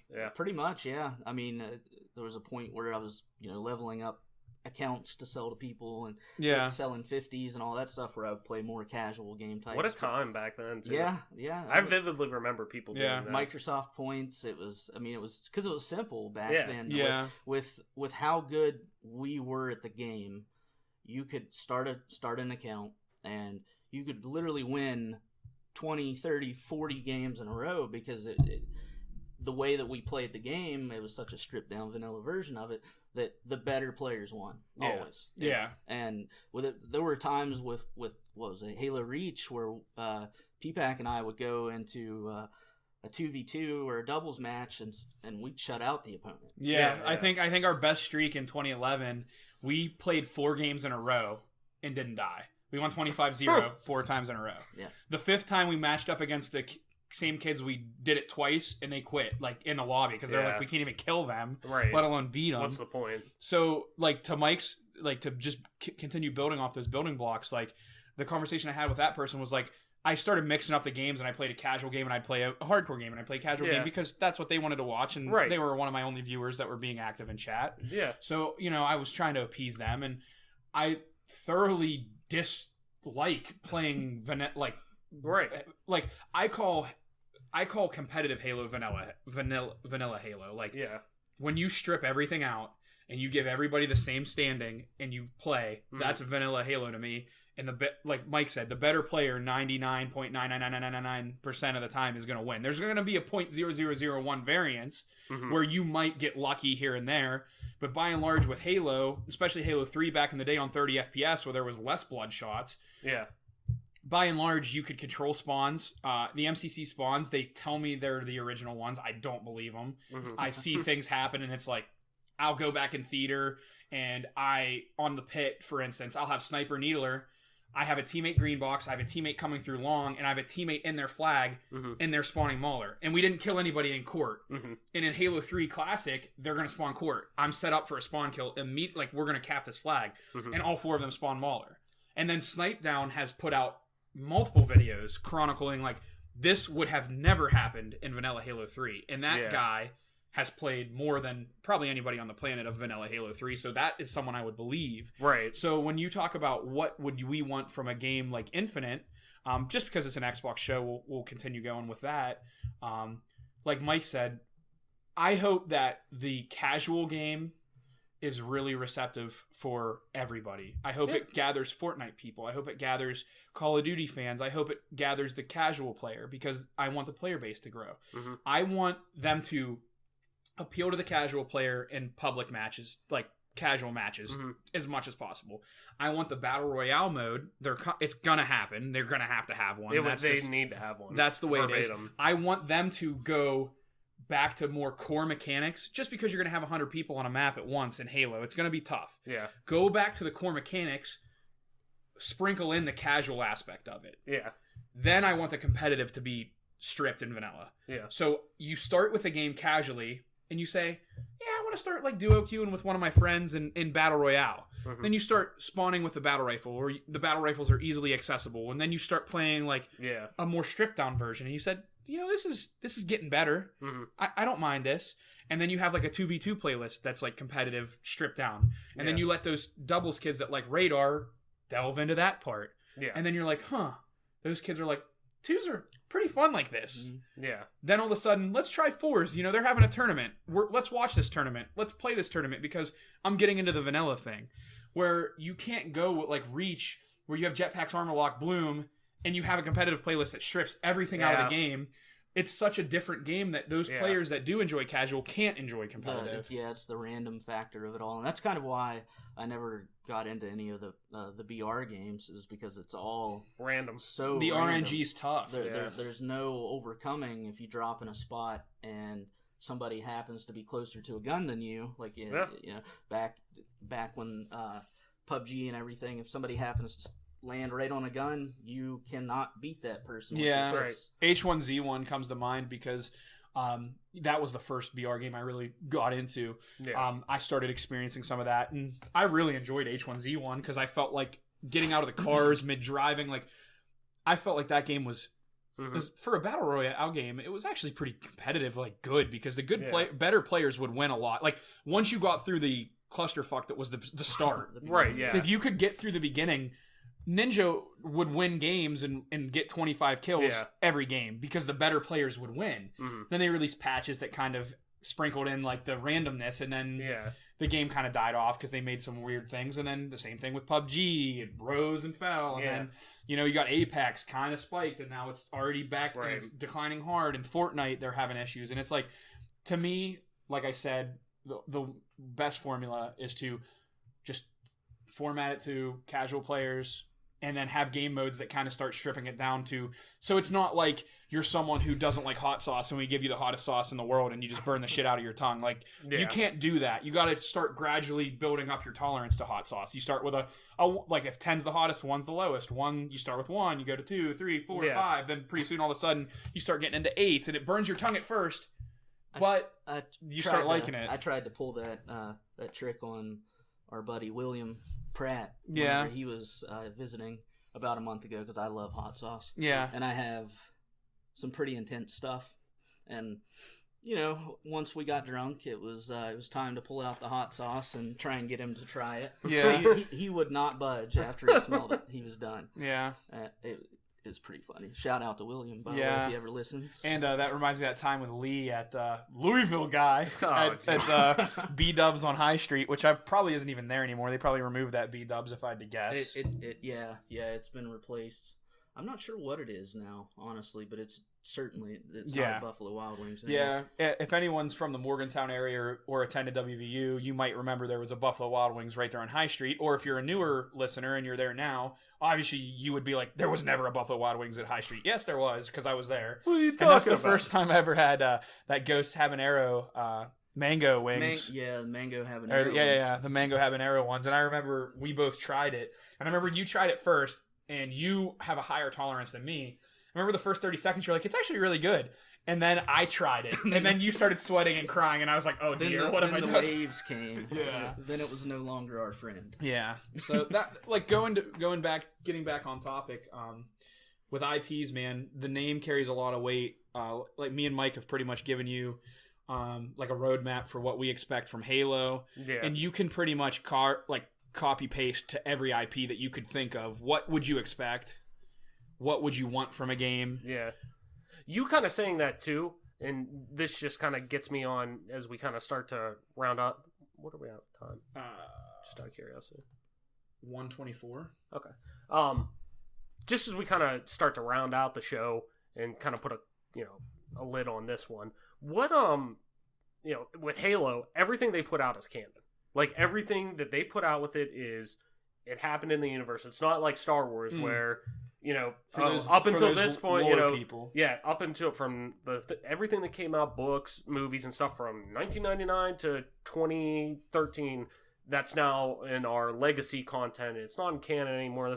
Where Halo, like you're saying, like everything from all the books, all the animated shorts, all the live action series, Nightfall or whatever, the new live action series that's going to come out, all that stuff's canon. Everything about that is canon. And now kind of wait, who said a new live series is coming out? Halo. What are you talking about? Like the show you're talking Yeah, about? yeah. Okay. Haven't they been? They've been talking about that for like 10 years. Yeah, it's like the worst kept secret. Well, no, it was a movie at first, and then actually started. They started filming it at one point. Peter Jackson was involved. Yeah, he was a producer. Yeah. And what's his name? Neil Blomkamp. Yeah. Was directing it, and they started doing like test screening and made all these props, everything and they started vaguely filming like small parts of it, and it got canned. Yeah. That all that stuff got repurposed into the movie District 9. And actually in District 9, if you look, there's scenes with warthogs in it. That's pretty sweet. They just painted it a different color to make it fit. I like that movie. And there's I believe the ARs in it as well. Yeah. I'll have to pull it out and look at it. But yeah. But anyways, like, do you think with IP games like Marvel, like Star Wars, like all these things, do you think they should all play into the universe that's there? Like, kind of what we talked about almost before. Do you think it needs to be within, like, leading into an overarching thing, or do you think, like, the developers and the people, the narrative directors on these games should have the freedom to say, no, we want this to be like a graphic novel. We want this to be a side story that is just almost like the new Joker movie. Yeah. Where you look at it, and I look at it as a huge comic book fan for so long, and especially Batman being my favorite character of all time in really any media. That movie to me was very much, this is a graphic novel. I'm looking at an Elseworlds, Black Label DC graphic novel that's just, give me a short story, side story about the Joker, and cool. It doesn't have to play in the canon. It could be whatever. Like, I'm cool with that. Where at the same time, too, I like now with, the Star Wars games that they're putting out specifically, I haven't heard, I'm not at the point of spoilers or whatever, but everything they put out does play in the canon. So it's cool getting different stories in different mediums where I'm a huge gamer like you guys, where it's like, that's how I engrossed a lot of my media. It's either movies or gaming. Sure. I don't really watch a lot. I don't binge a lot of TV shows, stuff like that. So, and read a lot of books. I'm mostly, that's where I get my kind of, fill of the stuff. So, like, getting extra stories in that universe that play into it are still rewarding for me. Sure. So do you guys think that matters, if it should be in canon or if it shouldn't be? Well, it's a tough question because I guess it depends on... Or does it just matter, like, kind of going from property to property or project to project? I think it depends on what creative freedoms that you take from the original source material if you're trying to create your own thing. Because, yeah, you could certainly create a game and stick it in a universe that already exists, but... Again, you have to appeal to the fans of the series, and the only way to really do that is put out material that they're kind of familiar with, something that's similar to what they've already experienced before. I mean, it really just depends on the developer and who is taking those creative freedoms as to whether or not they should stick to the storyboard or not. But that's kind of the point that I made at the very beginning of this is.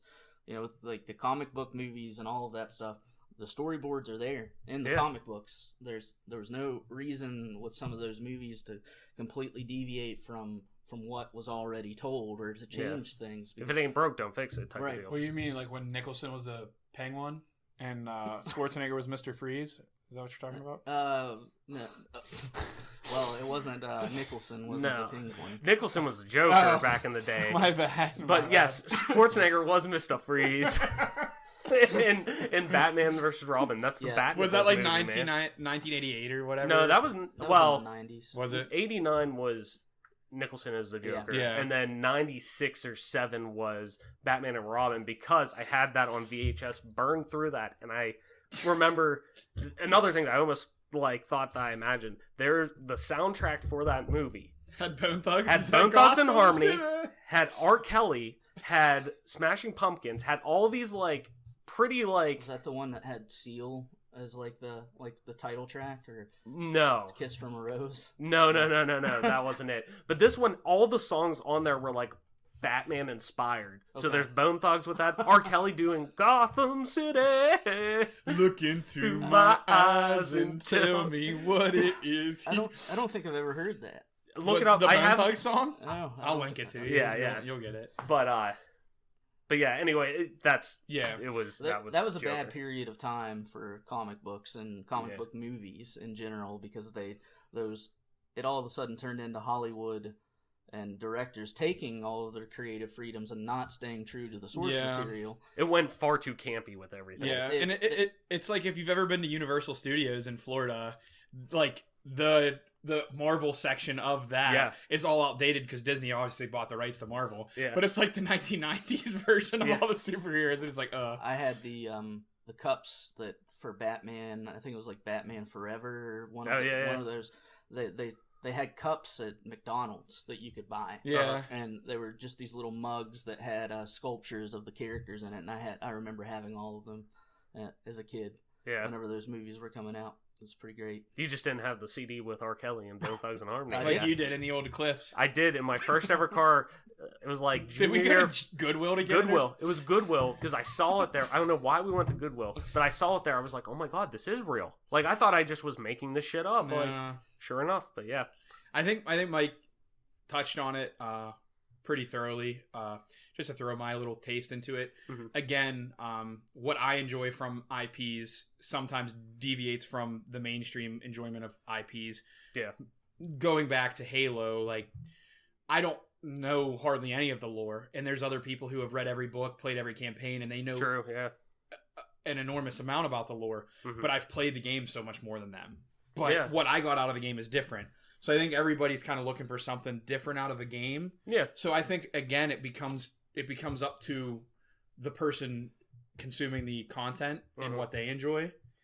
So depending on what they're looking for Yeah. is going to basically determine how their enjoyment of a game, because people like the person in my chat loved Reach. I know plenty of people campaign wise. I liked Reach campaign. Oh my god. Were you What I was outside of- looking for. It probably went 3, and then it gets murky between ODST and Reach. Yeah. So for me, I don't.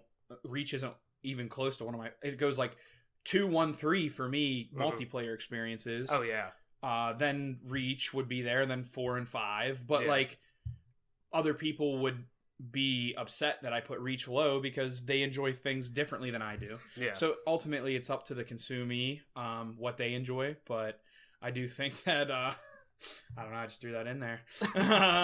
I just think that Good word choice, yeah. I guess, maybe. Words and stuff, they're hard, you know. yeah, the consumer, consumee. I don't know, but yeah, I think it's just up to the individual and how they enjoy it. Yeah. But like Ninja Gaiden is a game that I enjoy thoroughly because of the lore that the games build.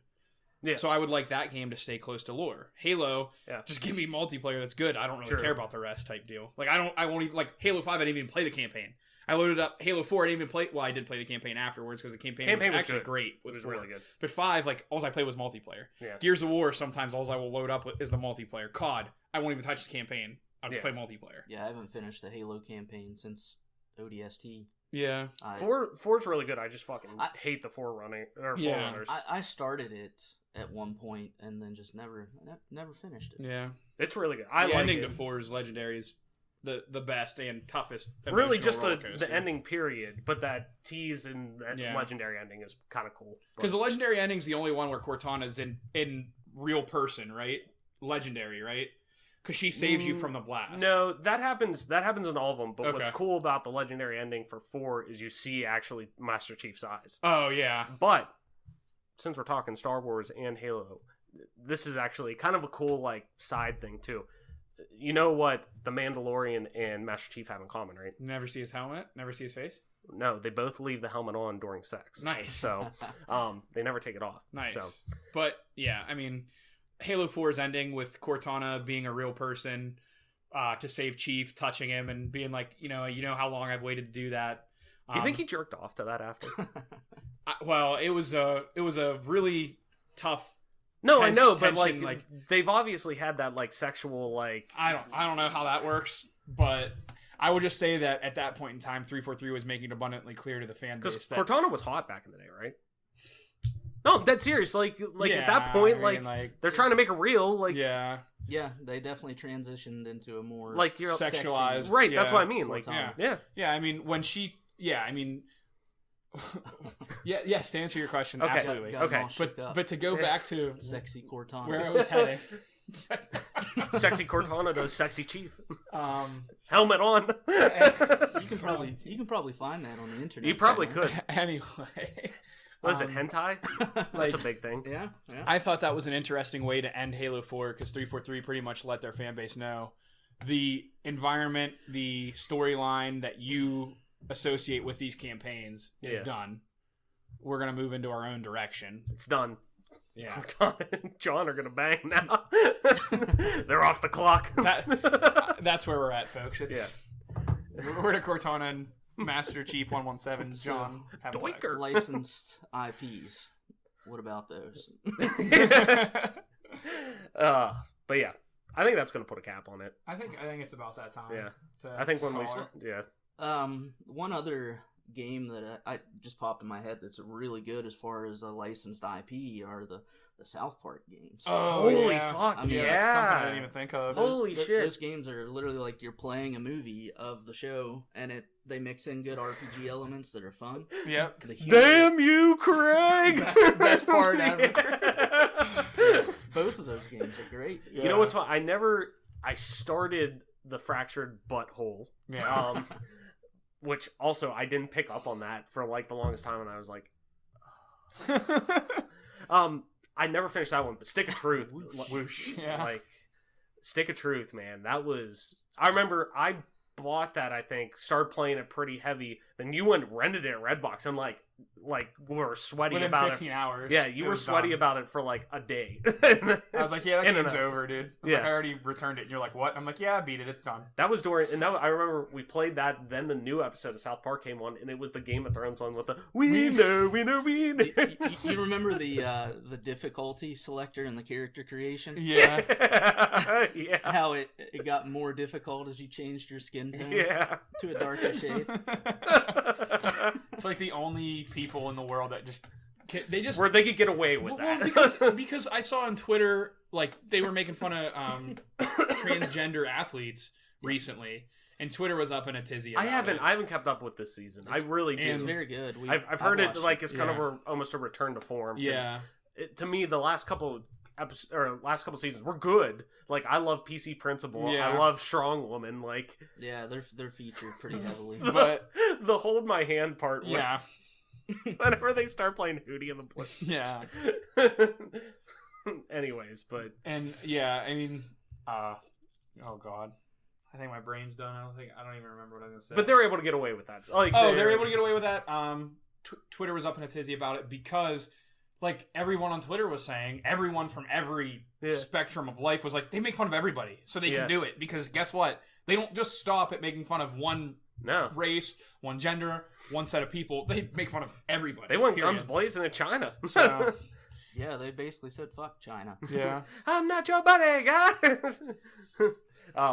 No, but yeah, and really, kind of look at the beginning of the shows too. They verbatim say this is fiction, this is Yeah. satire, this is bold and heavy. So we can do this. Don't watch this. That's Yeah, pretty yeah. much what they say. Yeah. So which I always thought was weird. Family Guy doesn't do that, Yeah. and Family Guy like leans into that territory at times pretty heavily. They've gotten in the past. They've gotten pretty close to like, But where they it's don't like, do it like South Park is so over the top They just, like, parody and blatantly- satire yeah. where it's like very blatant. Didn't they have But the Family- N-word in like 22 times in the one episode? There's a huge difference in a television show being on Fox versus it being Comedy on shows, Comedy Central. yeah. True, but at the same time, what I'm saying is like Family Guy doesn't have at the beginning like, hey, this is satire, hey, this is parody, like where South Park's just very blatantly, hey, this is all fiction, this is funny, like this is pure like quote unquote comedy. Yeah. Like take it for what it is. It's not a political statement or anything like that. Where Family Guy just kind of like they'll at times be like, what was the one? Making a joke about Tom Cruise running away from his gay thoughts. Like, oh, yeah. And, you know, they could just say that and not be... James Woods High, like, you know. Ooh, like, piece of candy. all that stuff. Ooh, piece of candy. So... The greased up Teflon. Yeah, like, come on. He said that? Wait, he said that? One of the best quotes ever. Anyways, I think that's going to put a bow on it. Well, I actually wanted to... I tried to keep it on the rails. You can't bow this up. Okay. I want to do something a little different this episode. Okay. Because it's a very special occasion that Mike's on the show. Very true. Hopefully he becomes more of a regular on the show and, Absolutely. and work him in here. But he passed the test. He did pass the test. He We can hung always in there do- whenever I started talking about Master Chief beating didn't. off, and I you didn't. didn't. He He hung in stayed there. strong. He stuck strong. But we can always do it through Discord since he's a little bit away or whatever. But just because this is your first time being on the show and this is your first episode, You have to Google on. You have to go on Pornhub and type in Master Chief Cortana. On- is there anything what- that you want to add in? Christian's mom, what's the Wi-Fi? Is there anything that you would like to add in that you think that we missed, omitted, anything of that nature that you feel like you want to have a voice on? Because this is our show, and since you don't get to be on it all the time, we're 21 episodes in. Sure. This is your first one. Is there anything that you wanted to touch up on throughout the episode that we could have left out that you would have liked to include info on? I mean, not really. We've covered pretty much everything that's was expected to be covered, and it was fun. I mean, I had a lot of fun doing this. I was a little nervous in the beginning. Yeah, but you seem to get your sea legs pretty quick. yeah, We got you engaged and involved Sure. right off the rip, trying to get you moving there. So sure that helped out a lot. But I mean, just wait till you listen to your own voice. It's the worst. To be honest, especially being a West Virginian. Yeah. the pride of West Virginia. I mean, but no, the biggest thing, like for me, who like edits the show, but you know, I got so used to listening to my own voice because I'd listen to the show at least one extra time to like make sure everything's good and it sounds normal, and Sure. where it's like I got over that pretty quick because I was one person I'm like, I fucking hate my voice. Yeah. I think everybody does. Yeah. I also too like kind of got over the whole embarrassing thing in grad school at West Virginia. The one professor, I was working on something for like my like quote unquote GA like grad assistantship. I was working on something. I was on Briarwood or whatever street. Yeah. The other day. I was working on good old Briarwood, man. Shout out to that. I left something there. I can't remember what it was. I left my dignity there. Yeah, true. What was left of it? But one There professor in like Tremont Ave. I was working on like work stuff, and he like was like, "Oh, I'm gonna call on Travis now and try to embarrass him." And I like verbatim just like, "Dude, I don't get embarrassed." I said, "I've been an embarrassment forever. Like, I don't know what you want me to say." And he just like started laughing and like walked away. I'm like, "Okay, I don't know." I was like, "Yeah, I'm working on something else. I don't know what you want me to say." Like, It's funny. but anyways, are we good to put a bow on it, Mike? Okay. You are Oh, permitted. No. One more thing. No. One more thing. We're One done. more thing. All right, let's put a bow on it. Absolutely. P-Pack. Yes. Why don't you tell people where they can find you to talk about video games, IP, and possibly Master Chief and Cortana? Getting it all. Send those links to Mike too. Oh my Not Mike God, Collins, dude. Mike P-Pack. Both of us, I guess. Yeah, just spam them all. Actually, send them to AC_Marshy. Yeah, on Twitter. actually, that's what's really good. We need to spam the shit out of him. Yeah, with send those. him any. Send him Coitus. coitus, hentai, Master Chief, Cortana. yeah, anything like that. And I mean, you're gonna find a lot of Family Guy ones too. Those always seem to pop up, so you could send those too. People are into Lois, man. Yeah. You can find me at Toy Soldier, TOYSXLDIER on Twitter, LL Toy Soldier LL on Xbox Live, and MP_Toy Soldier on Twitch. Mike Collins. I know you're not a big social media guy, but where can people find you? Pretty much only Twitter, right? Twitter. I think is about the only thing that I actively use anymore. The handle, I'm not even sure. Is it what Twitterless Mike? I think it's Twitterless Mike still. at Okay. TWITT. Our producer's gonna check that real quick. Our producer. Yeah. I think Yes, it is. It's at Twitter, TWITTA less Mike. Yeah. That was a running joke. Is there Yes. the 3 S's? Three Yeah. S's. Three S's. 3 S's. I remember it was hilarious. I had Twitter. Mike Collins didn't have Twitter. Ashley and Shay and Meng would tweet things about Mike that Mike couldn't see, and then Mike wound up with a Twitter and found them, and that was awesome because I would literally just be like, "You should probably make a Twitter, man, and see what's going on." It wasn't anything bad. But Unless it was Ming. there's a lot of Hobbit jokes and Man. Yeah, those were fun times. fun times. It's the same, yeah, I think that's about it. Most of the gaming platforms, it's Vayne9, VAYNE, N9NE. So you can find me on Twitch there, Xbox. I think they're all the same. Mhm. Beyond that, type in that name, you'll find me. You'll find him on there. Play some games with him. And as always, I am your host, Travis White, aka Travis, on most Barry. of the... Listen, we buried him a long time ago. Barry got buried. We don't talk. I am your host, Travis White, aka Travis, on most internet platforms, including Twitter at Travis_TRAVLESS_. You can find me streaming time to time on twitch.tv/Travis_, same as Twitter. And you can also play games with me on Xbox Live. That's just regular Travis, TRAVLESS. And that has been your Game Pass Gamecast for the week, your weekly go-to podcast for all things Xbox and Xbox Game Pass, blah, blah, blah, including news, rumors, and conversations about them cool video games.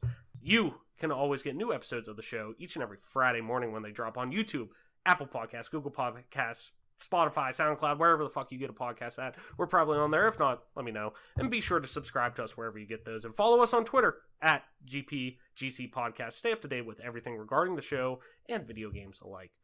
Guys, that's going to do it for our show. Thank you so much for listening, watching a videoless podcast. Subscribing, being part of this growing community. You do have a YouTube channel for... I do, but see, when I say that...